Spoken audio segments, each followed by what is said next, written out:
on the board. If Saquon Barkley turns out to be a Le'Veon Bell or Todd Gurley type player, then you can't question taking him at number 2, because this Giants team, they're going to need work, it looks like, and they're going to, if they continue at the pace they're on, they're going to have another high pick where they're going to get a chance to get a quarterback in this upcoming draft. And maybe that was their plan all along, that they could take the best running back on the board, see what Eli had left, and if it's not, next year they can go out and draft themselves a quarterback. And again, you have a new head coach in there in Pat Shurmur. Maybe he feels like, okay, if Eli works, great. That's some job security. If he doesn't work, I can always go to Giants ownership and management and say, hey, I've never got to coach here with my own guy. Let me at least draft my own quarterback and try to develop him.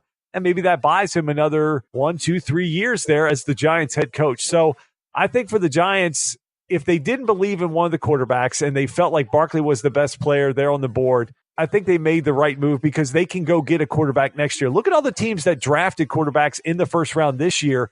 When it comes back around, there's not going to be as many quarterback needy teams in this draft that are going to be looking to go up high. And we've seen that teams can move around into the draft and get a good quarterback in the top 10 and not have to give up a ton. So I think from the Giants standpoint, if Saquon's the guy, then that's the guy you got to roll with. But Eric, obviously the Giants, there was a lot of expectations on this team. They find themselves 0-2, but they have some company with them. The Seattle Seahawks find themselves 0-2, as do the Houston Texans. So we already knew teams like Arizona and Buffalo. If you listen to our preview show, we called that they were going to be bad teams and they were going to have not a great year. If you were going to be a fan of them, it was going to be a struggle. But the 3 teams I mentioned, with the Giants, the Seahawks, and the Texans, all 3 of those at 0-2. Which one of those teams do you think is in the most trouble this year? Well, that's a tough question to answer, because I think they're each in. I don't know. Did you see Seattle on Monday night? Yeah, I mean, because that's where I was leaning, is Seattle. Although Houston, I had them, at least preseason, having a better year than Seattle. So Seattle, being, I think I called them for like an 8-8 season. Yeah, it doesn't really surprise me that they're struggling. Houston surprises me a lot. I don't think Deshaun Watson has come out as strong as he did last year, certainly. And their defense is, quite frankly, just giving up too much right now. The Giants are a huge surprise to me, but then again, I guess they are what they are. I mean, we got to wait and see what the Giants are going to do. Justin, I think Seattle, out of the teams you mentioned, Pete Carroll maybe being on the hot seat. I mean, I think that's probably the biggest shocker and surprise, and the team that's going to have the most dissension if this doesn't turn around rather quickly, because they're used to going to Super Bowls and they've got Russell Wilson and they're used to doing things well. I think that's the biggest surprise. Now, 2 teams you didn't mention were the Raiders and the Lions, and those are 2 teams that we also talked about as, what's John Gruden going to do with the Raiders? What are the expectations going to be? Your Broncos got an awesome win this weekend against their divisional rival Raiders with a field goal kick at the end. It's nice to see a field goal kicker actually be able to make one. So that was a cool win for the Broncos, puts them 2-0 right there with Kansas City, but the Raiders are kind of a hot mess. And then the Lions. So we've had conversations about Matt Stafford, what's going to go on with the Lions, and here they are, starting 0-2. So, Justin, I think there's a lot of 0-2 teams right now that they're going to sort themselves out. I don't think they all stay winless, but if you're Arizona and Buffalo, I think there's a chance you might stay winless. Yeah, I didn't even, the Lions and the Raiders, I don't think we had a lot of faith in them either. So at least the teams that I picked were teams that we at least thought were going to be 500 or better, or at least fighting in that realm, especially when you include Houston into that mix. I got to go with Seattle, Eric. I watched them play their week 1 game, that whole game versus Denver, and watched them play again on Monday night. So I've seen 2 full games from them, and they just have not been impressive. They lost Doug Baldwin week 1 to the opposite knee this time with an injury there. He wasn't active on Monday night versus Chicago. But, Eric, they just, Khalil Mack put on a show. They have no offensive line on that team, and they're really depending on Brandon Marshall, who's feels like he's been in the league for 20 years now. And they're trying to run him out there as one of their primary weapons. They don't really have a tight end that anybody has ever heard of in Drizzly. And he has 2 touchdowns for him, and a touchdown in both of their first games. I mean, they just don't feel like they have any offense or any direction. And even Pete Carroll came out and he's like, well, it feels like Russell's just trying to do too much. Well, yeah, I guess he's going to have to when he looks at who he's got to throw the ball to, and no one can get any separation, and he's trying not to get his head taken off and be decapitated on the field. So I just don't see that they're going to have any chance. And when you look at how the Rams are playing right now, they've got no shot in that West Division. The 49ers are going to be better than they are anyways. So I think they're going to have a long year. I still feel like maybe the Giants could get things turned around if they get their offensive line rolling, because they still have Odell Beckham, Shepard, Ingram, and Barkley. Eli doesn't have to be great. He just can't be as horrible as he was on Sunday. Eric, you mentioned it in your take there about the kicking in the NFL. Our last topic here before you take us over to Goff to end the show is the fact that the kicking in the NFL has just been horrible this year.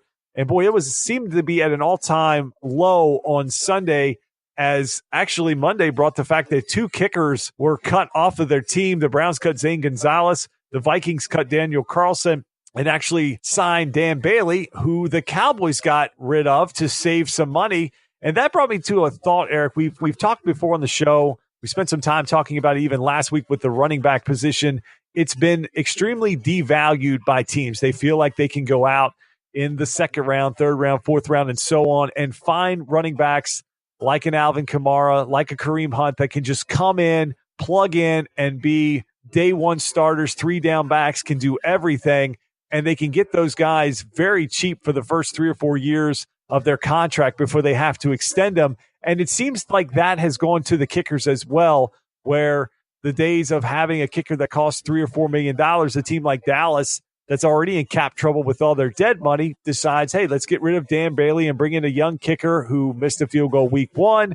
And we've seen the Browns and the Vikings both do that, going with younger, unproven kickers.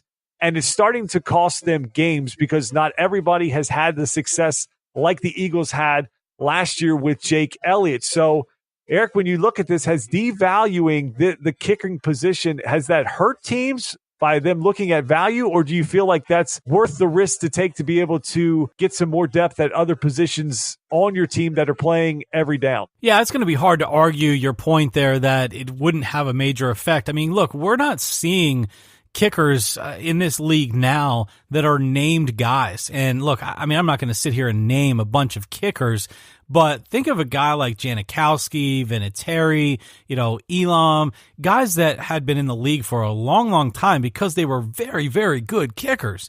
And now you have a few of those guys left. Vinatieri is even still in the league, but you have a few of those guys left. And other than that, when I go to pick a fantasy football kicker, I pick them in the very last round of the fantasy draft because it doesn't even really matter. And then when their bye week comes up, I drop them and just pick up whoever's available because it seems like basically 20 to 25 of the teams have kickers that can be replaced by some other team's kicker in fantasy. And so what that tells me is it just doesn't really matter.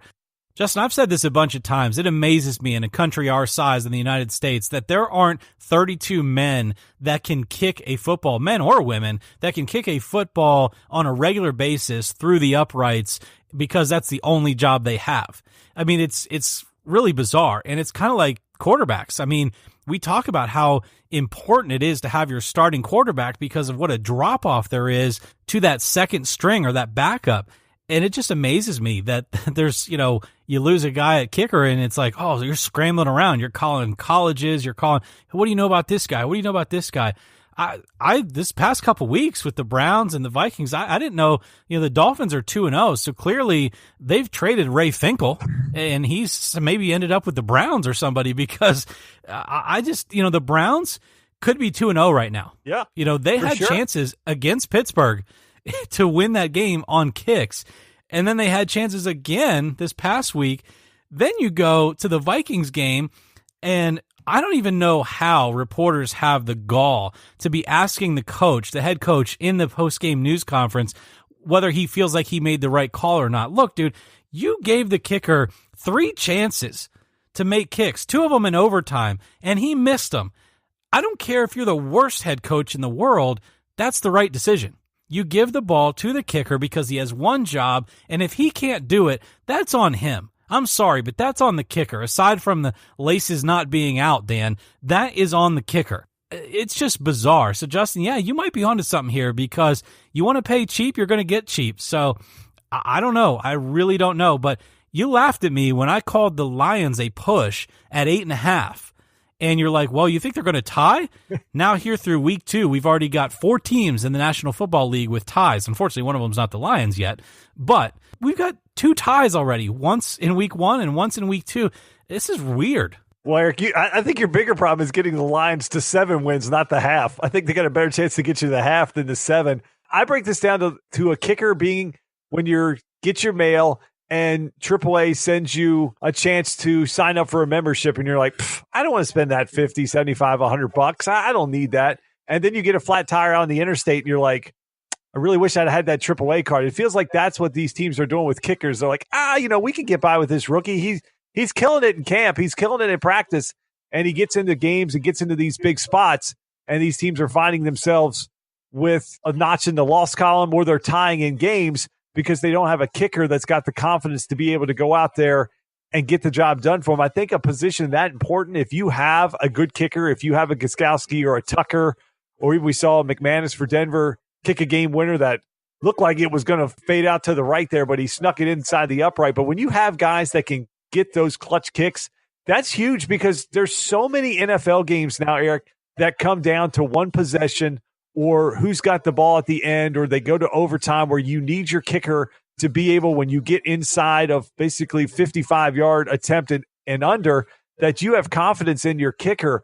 So I just find it weird that these teams have tried to go young and devalue.